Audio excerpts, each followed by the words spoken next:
दुर्योधन द्रोणाचार्य से कहता है कि हे दिस श्रेष्ठ, जैसे पांडवों की सेना श्रेष्ठ में श्रेष्ठ महारथी हैं, ऐसे ही हमारी सेना में भी उससे कम विशेषता वाले महारथी नहीं हैं। प्रत्युत उनकी सेना में महारथियों की अपेक्षा ज्यादा ही विशेषता रखने वाले हैं, उनको भी आप समझ लीजिए।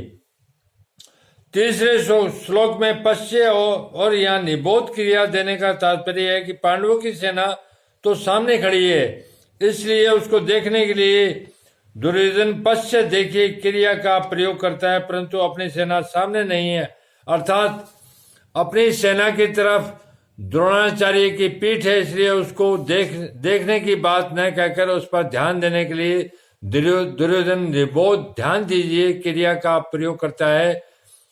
नायिका मम सैन्य सजार ताम्र विमय से, तेरी सेना में जो विशिष्ट सेनापति है, सेना नायक है, महारथी है, मैं उनके नाम केवल आपको याद दिलाने के लिए आपकी दृष्टि उधर खींचने के लिए कह रहा हूं।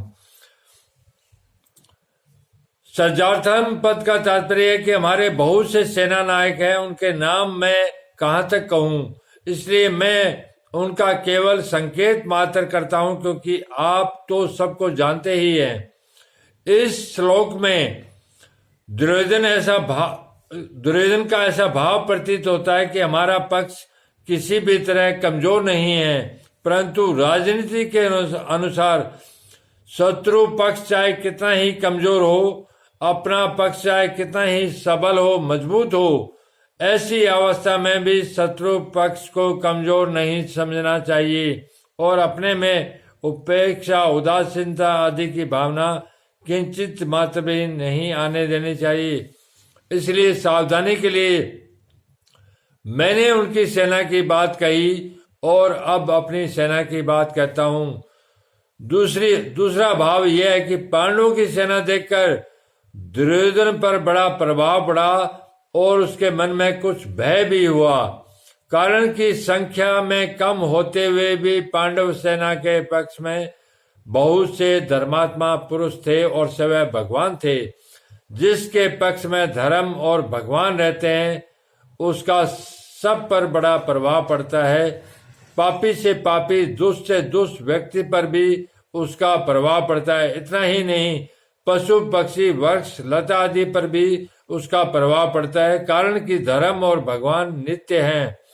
कितनी भी ऊंची से ऊंची भौतिक शक्तियां क्यों न हो, वे सभी अनित्य है।